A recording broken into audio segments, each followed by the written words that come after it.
I look at culture and climate as the soil that cultivates plants and seeds. And when you have a soil that's toxic, then you try to plant seeds and they're not going to flourish. They're going to die off because they're struggling to make it through a toxic soil, and it's ultimately going to kill them off. When you have a soil that's well nourished and lots of nutrients and supporting the seeds, then the seeds grow and they flourish. Whether it's a seed that you got from an expensive seed store or a seed you got from the dollar store, they're going to flourish because we've created and cultivated the soil that's going to support them in being successful. My goal is to have my students learn. The way they learn is through their teachers. Their teachers will only be as good as I allow, promote, and empower them to be.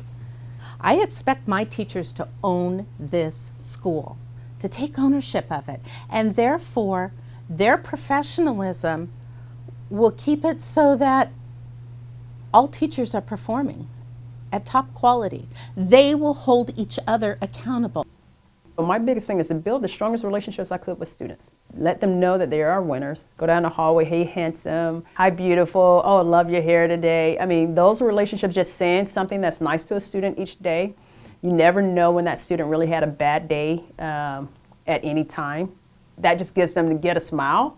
To me, that's worth the $100 every time. There is a disconnect on love. Some kids get enough affection, enough nurturing at home. They may not need as much here. Other kids, there's this huge, big void. And so we have to be flexible, and we have to talk to our kids enough to know, who needs it and who needs it at what level.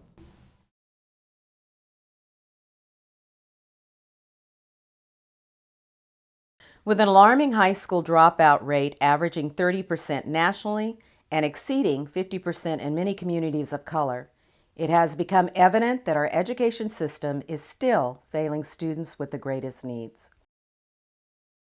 I remember the day that they took me from the school where I was, a very functional, awesome school, and said, we want you to make this school like that school. So I found it, and I looked out my window and I saw absolute chaos. I saw kids jumping out of windows. There were policemen here saying that they're always here, that there are more weapons violations and drug violations.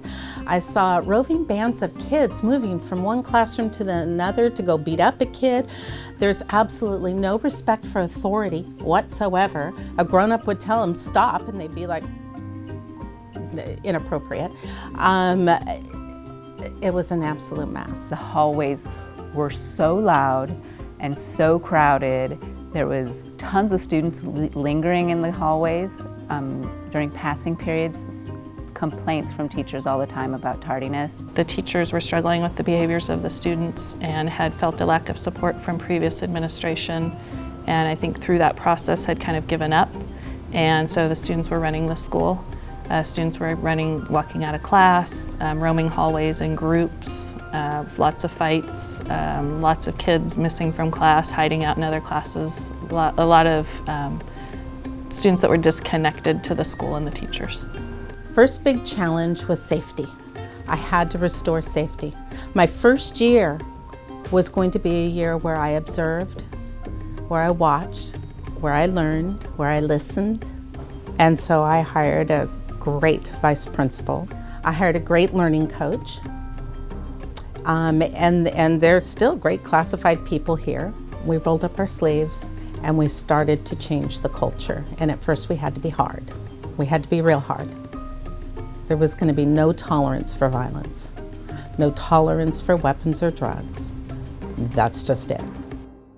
My first impression is I'm not sure if this is the right decision at this time in my life, just because of what the perception was in the communities that surround San Juan High School and the staff that was in the district. It was supposedly a school that had a culture of failure, that it had a lot of violence. It also had a community that didn't embrace it. I had to just really do some soul searching to determine, is this the place for me right now in my life? Woke up the next morning and it was a definitely yes.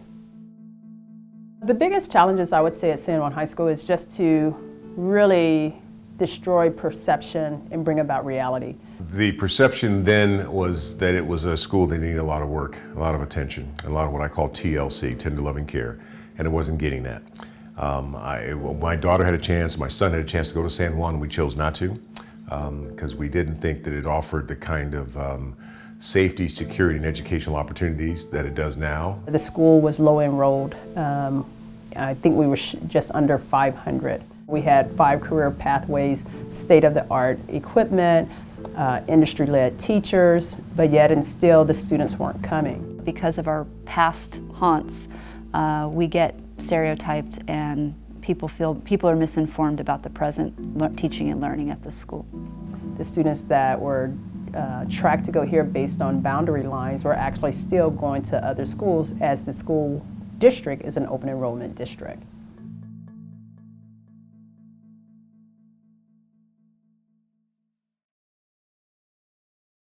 A growing body of research validated through student feedback has substantiated the critical importance of combining high academic standards with teacher-student relationships and an educational environment rich in developmental asset building. There are 5 key things that youth need to ensure that they become healthy adults. They need to feel safe. They need to have caring relationships with their peers and with the adults who support them. They need to have meaningful opportunities to engage. They need to be involved in their community, and their community needs to be involved with them. And they need the opportunity to build skills and have high expectations of them. Many, many years ago in this school, the community was very, very different. And many of those teachers that I saw that first year had been here when that community was very different. We had the Air Force Base was up and running, and a lot of the kids here were officers' kids. It was a very stable community, not a whole lot of transition. When that base closed, our community changed dramatically, and it became very, very transient and a tremendous amount of poverty. So those teachers, what they were used to over the years changed very, very much, and they didn't quite know how to change with the community. By the time I got here, there weren't a whole lot of relationships. There wasn't a whole lot of hope. There wasn't a whole lot of, you can do it. And I knew that that's where I needed to start. That's what I needed to start to build. We did a lot of research on relationships and adolescent brains and the needs of adolescents and what connects students to school. And the number one factor is a relationship with an adult on campus and time spent with that adult and how positive the interaction is. And so we made the decision that if they could have fewer adult interactions but more lengthy adult interactions, that might help. Kids who transition so much, so often in life, maybe they live here, maybe they live there, maybe their family configurations are changing, whatever it is that creates that kind of change, school should be a place of stability.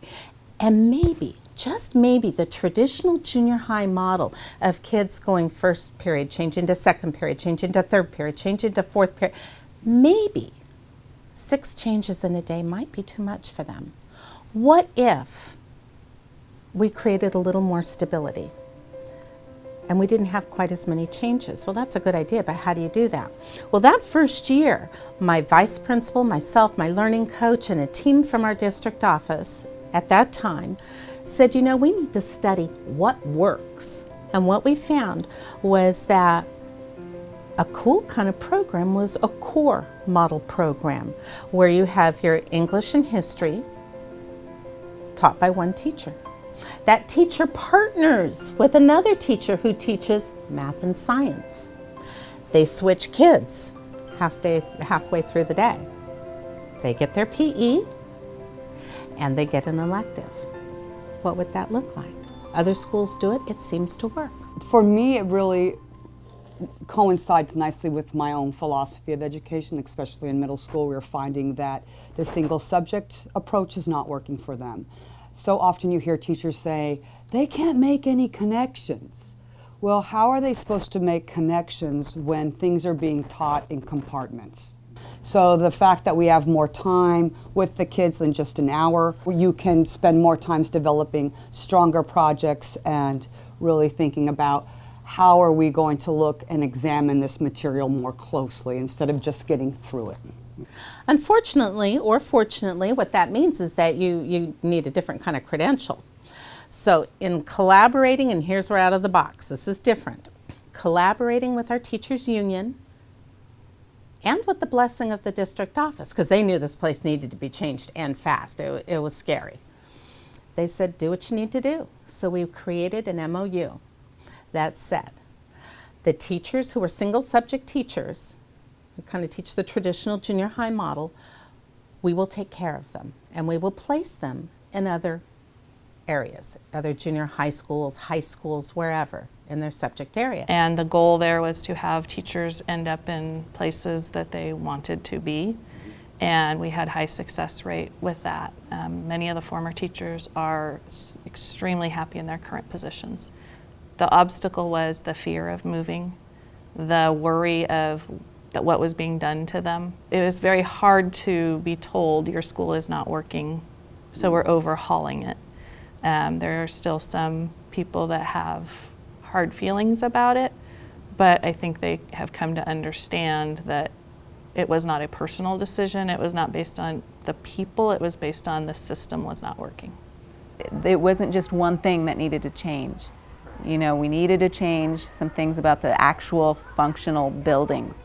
We needed to change the program. Our program is a pilot program, I think, in the district, so we even had to get the district on board. We also found out that project-based learning was the best for engagement, for having kids learning by doing. I live by the 3 R's. Rigor, rigorous work, relationships with students, and relationships with faculty, and faculty's relationships with administration, and relevance. What is it that we're doing, and does it make a difference, and does it matter to me? Both for my faculty and for my students. My students have to see the relevance, the meaning in what it is they're doing. Once they see the meaning and they can make that connection, then they're willing to engage.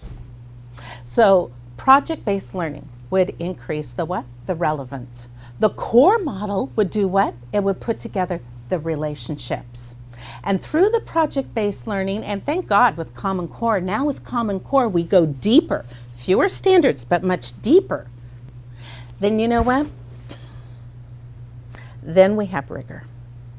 And we have those 3 elements. What would happen if we believe that every student, not just a secondary student, but every student, 5th, 6th, 7th, and 8th, needs physical education on a daily basis from a credentialed physical education teacher?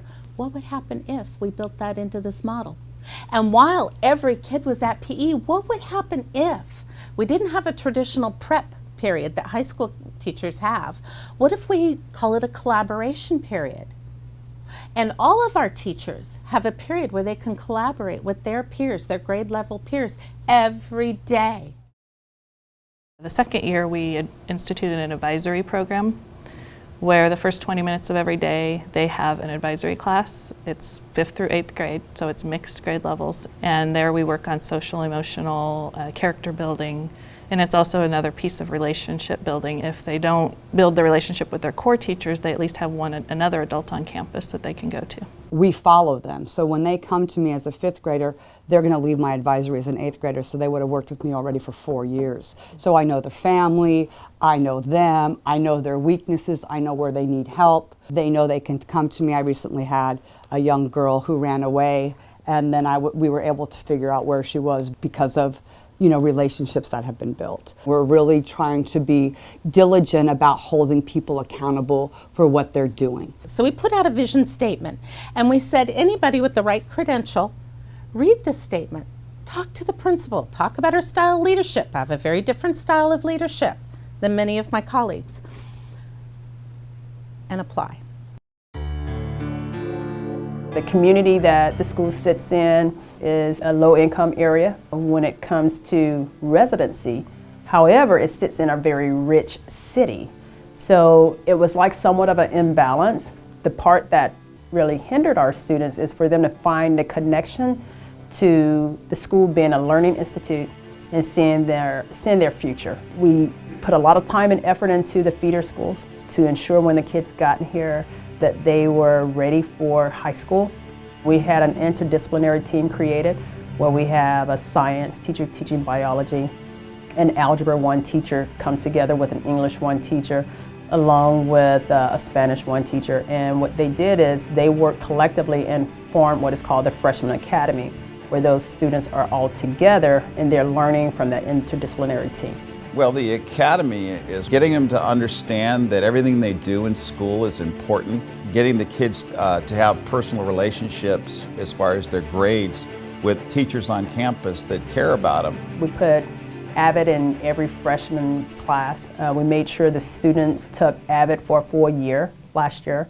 So AVID is Advancement via Individual Determination. It's a program for students who are first in their family or just would like support in attending a four-year college. And we create a team environment and we give them assistance in study skills and college preparation. What everyone knows in the California system is the check survey. So over the years, that survey has come back where there was a lot of issues and concern around school safety, harassment, bullying, alcohol. There was a lot of concerns with school connectiveness, where students didn't feel like they belonged. So we had high attendance issues. We had WestEd to come on and to go around to our school and to do an assessment. As me being a new principal at the school, giving me more information about how things were functioning at San Juan High School. And in that data piece that WestEd gave us, it said, your students, they're in classrooms with hats on, they're on their cell phones, but yet and still they're not displaying any aggressive behaviors or being disruptive. But what does your learning institution hold as an accountability piece? So what we did is we brought together a team of people and said, what do we need to do to address the school climate at San Juan High School? And then I took it a step further and I said, I think we need to bring our students together and ask them, what are the things that are creating barriers for them that are preventing them from learning? So we called together 100 students and we did what is called a Students for Radical Change conference. We gave them the rules that they were supposed to have been following. We started talking about the system of inclusion versus exclusion, suspensions versus and expulsions versus staying on campus. And one of the young ladies stood up and said, why do you suspend us? That is just vacation in the middle of the week.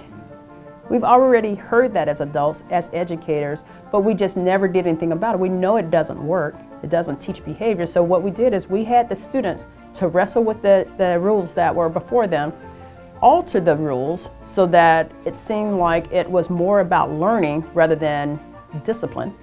And then they presented to the staff. These are our rules, and the staff gave feedback and said, okay, we can meet you here. We understand why you would do this, but we want to tweak it a little bit.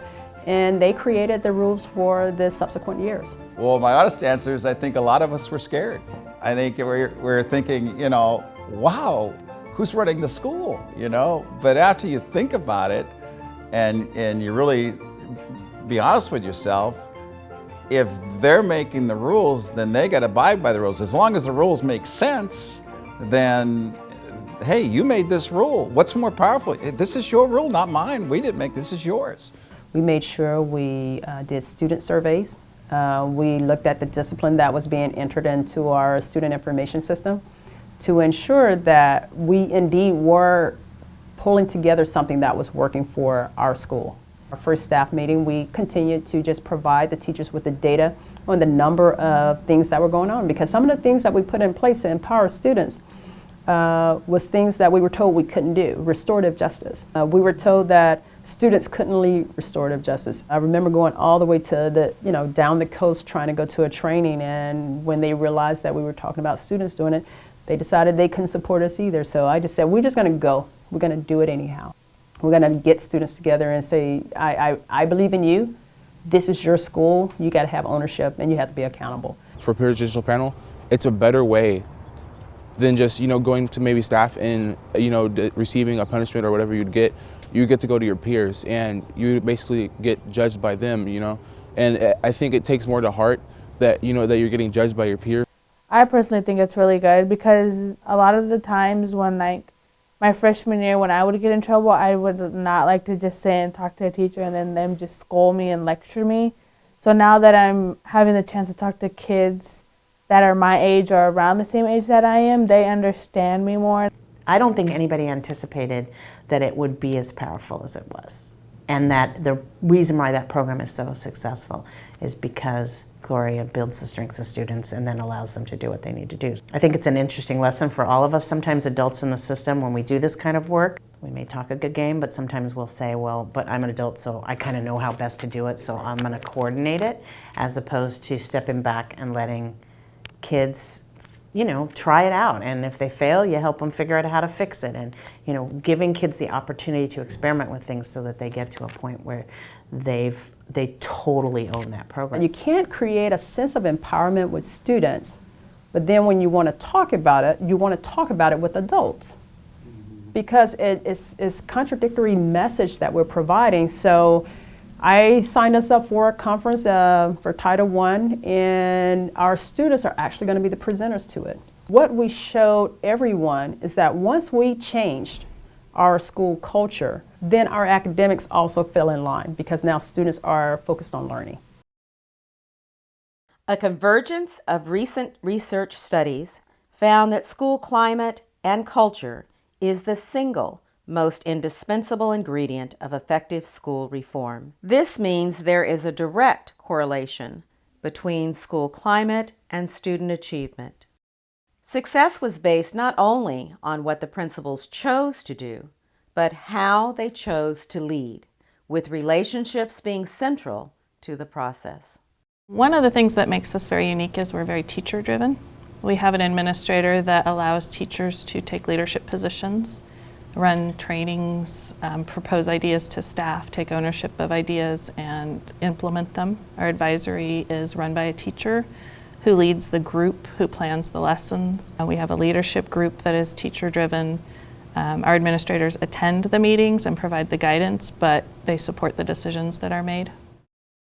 Teachers own their teaching, and it's very difficult to get someone to change their teaching, and you can't really do it if you don't have the right relationship. I believe very strongly in collaboration and participatory management.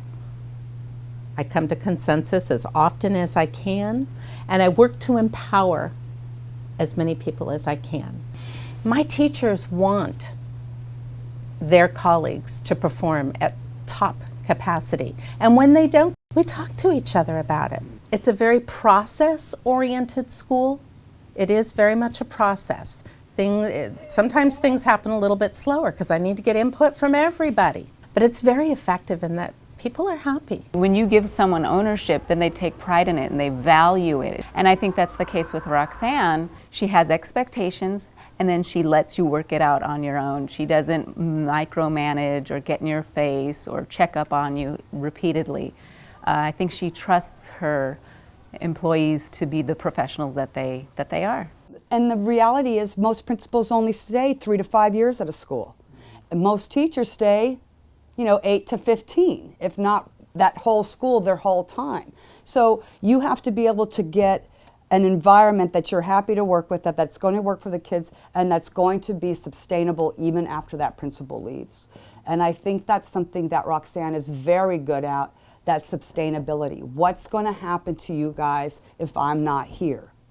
How are you going to take leadership of this school and indoctrinate other people who come in through these doors? This is an age at 5th, 6th, 7th, and 8th grade where you have a tremendous sense of belonging. You're starting to develop your social skills. You have a huge sense of wanting to belong to a group and to identify with a group.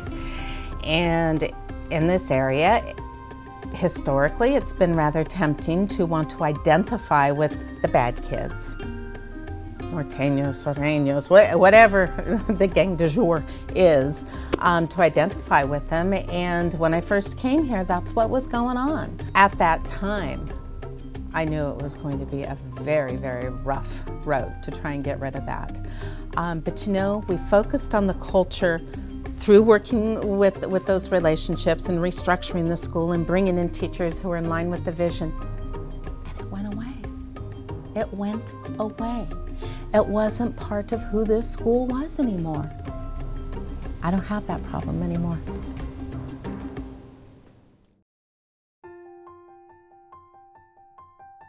When they were hiring and they were interviewing for Gloria's role, and I remember in conversations, the biggest point was, we need someone who's going to lead the school, who will hold people accountable. We need someone to stand up and support us, our students and our staff. She has a desire to make sure that kids do well. It doesn't matter to what degree that she has to go outside of her box or her scale in order to get it done. I mean, the only reason we're here is because of the students anyway. Gloria is all about what's best for students. I know whatever's going to happen is going to be what's best for students. She's more of like a friend because she's so involved with everybody. She doesn't talk to you like in a demanding way just because she has the power of being a principal. She just talks to you like anybody else. A lot of times it's the attitude of the student that is going to dictate a level of success that a student is going to attain. We can show the kid that, hey, you know, maybe some other kids are just a bit ahead of you, but doesn't mean you're not going to get where they're at. But you can't have that going on without first having that conversation with the kid that's outside of class, talking to the kid, building the rapport, and then talking about the work. Well, to me personally, I play basketball and she used to be a basketball recruit. We have some type of little connection together too. She's also well outgoing, makes sure students do what they need to do. They're here because they're part of the school and what they do and say matters. Gloria has tried to change the community perception of what was going on in this school. She has gone out and did reach out to the realtors because realtors make a difference in new public perception about your schools. She's become a real face for our community in terms of what the new San Juan High School is all about. So she's invited people on campus. The Culinary Academy has hosted lunches. There seems to be a partnership between the school and the community. And so that pride that the community feels about the school, I think it's sort of reciprocal. In that I think the school is starting to feel the same pride in the community. In fact, that we are part of Citrus Heights and Citrus Heights is part of us. I really think this school, you come back within the next 5 years, and my hope is that whether Gloria is here or not, if the trend is still developing, if the trench is still here, if the water is still flowing the way it should be, not because of one person, this is going to be an outstanding school. And there's all these programs out there that are research-based, and people want you to pop them into a system, and if you faithfully implement them, they believe they will get the results, and that's not always the case because each school environment is different. You have to take best practices from everywhere and then adapt them to your needs. A program usually has a set time limit to it. It has a set curriculum to it or a set of rules. Culture is how people interact with each other. Culture is the norms of the school, how adults treat students, how adults treat each other. Culture is the underlying thing that either makes you successful or not. And if you don't have a positive culture, a program won't work no matter what you do. If you have a positive culture, they can take the program and make it relevant to that school, and then it's more successful. So I think the culture drives everything. Without that, you're not going to get those high levels of student achievement because you're trying to focus here without supporting here. You're always going to be given the information that's going to tell you and drive your next move. As a teacher, because most administrators were teachers before, in a classroom, you're giving instruction. You're making sure that you do that first part of instruction, then you're checking for understanding with kids, and then you move on deeper into the lesson. So you do all those pieces and you bring them together, and it then determines how many students are on task and get the instructions that you're providing, determines where you move next. So it's the same thing as an administrator. You come in, you assess the situation, and it tells you where to move next. Always have high expectations, and then find ways and opportunities to help them raise there. And I would say also, keep judgment out, because that is a barrier as well. Think of the child and what they have to offer and where you want to take them. You do not see a successful high school anywhere in America where they have a high academic performance rate and they have a school that's out of control. It was all about school culture. Our academic part came because of the attention and the focus on school culture. What I really want to say is that there are different ways of doing things than the way things have always been done. And that I encourage administrators to look outside the box and do things differently, to be secure enough in themselves that they don't have to command and control everything, that they can let go and share information and resources and, power. We have to look at student development, the social emotional development. I get that it's really important that we're academically prepared, but you know what? The people who get jobs out in this world get jobs because they're well-rounded people. They have social skills. They understand what responsibility is. They understand how to be punctual, how to follow through. All of those things are important. So how can we teach all of that stuff in new and creative and different ways? How can we as leaders challenge our teachers to take ownership of their school, to create their working environment the way they want it to be, and to have it flourish and blossom into something that's absolutely beautiful. We did it here, and we'll continue doing it as long as we're able to. Take a deep breath, trust that good things will happen when you empower other people. The way we get to our kids is through our staff. I'm not out there teaching every classroom. Use your creativity, have fun. Enjoy your job and enjoy your kids, and that's when the sparks will happen, and they do.